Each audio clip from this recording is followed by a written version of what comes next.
Déclaration du consortium des ONG des droits de l'homme et mouvements citoyens sur la lutte contre les détournements et la corruption en RDC. Sous l'initiative du panel des experts de la société civile et Alerte RDC, le consortium des ONG des droits de l'homme et les mouvements citoyens, réunis au CEPAS ce lundi 12 août 2024, afin de réfléchir sur les mécanismes susceptibles de mettre fin aux nombreux cas de détournement des deniers publics et la corruption, déclare ce qui suit. La corruption et en particulier les détournements des deniers publics sont des fléaux qui ravagent la RDC et constituent de sérieux obstacles au développement de notre pays. Malheureusement, l'ensemble des mécanismes mis en place à ce jour se sont révélés inefficaces pour mettre fin, voire endiguer ces fléaux. Conscient de cette triste réalité, les consortiums des ONG des droits de l'homme et les mouvements citoyens ont organisé une journée de réflexion et au terme de celle-ci, les participants sont parvenus aux conclusions suivantes.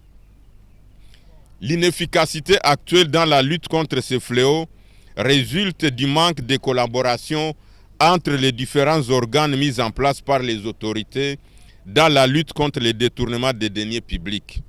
Par conséquent, il est impératif que ces organes travaillent en synergie, leur lutte intestine ne pouvant qu'entraîner un affaiblissement des missions qui leur ont été dévolues et favoriser ainsi les délinquants financiers.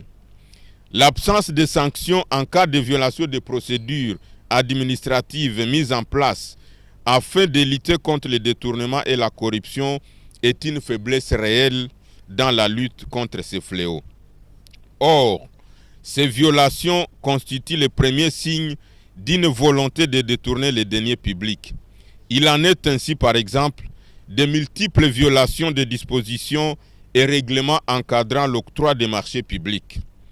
Il en est de même en ce qui concerne la surfacturation et le phénomène de rétrocommission devenu formel pour divers services et offres, sans oublier l'usage excessif des paiements en mode d'urgence.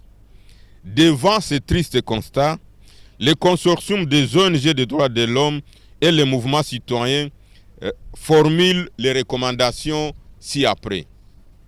1.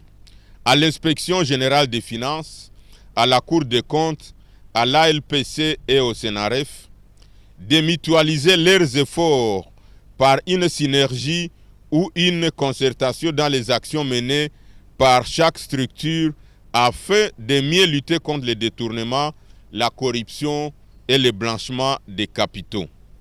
D'initier avec la société civile les états généraux de lutte contre la corruption et les détournements en RDC.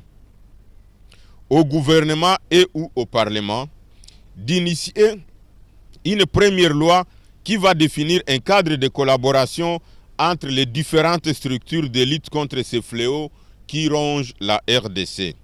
De faire adopter une deuxième loi pour rendre pénales certaines violations de procédures administratives telles que les dispositions relatives au marché public, à la surfacturation, au dépassement budgétaire, à l'institutionnalisation du pourcentage de rétrocommissions sur presque tous les engagements et paiements au ministère du Budget et celui des Finances, à la Banque centrale du Congo, etc. Par ailleurs, les sanctions prévues par la loi en cas de mégestion d'une autorité devraient être appliquées strictement et sévèrement. Bien entendu, il faut avoir une loi spécifique sur la lutte contre les détournements et la corruption dans notre pays. À ce sujet, la société civile s'engage à soumettre un projet de texte au Parlement à travers le panel des experts de la société civile et Alerte Plus. De réformer le code pénal ainsi que le code de procédure pénale afin que les affaires de détournement des deniers publics ou de corruption en général soient jugées par des jurys populaires pour sanctionner les nombreux délinquants financiers. À la société civile de s'engager résolument plus qu'avant dans les contrôles citoyens pour encourager, soutenir tout fait et geste en rapport avec la lutte contre ces fléaux, mais aussi et surtout dénoncer et alerter sur la délinquance financière dans notre pays, quel qu'en soit l'auteur. Ainsi fait à Kinshasa, le 12 août 2024, les organisations signataires.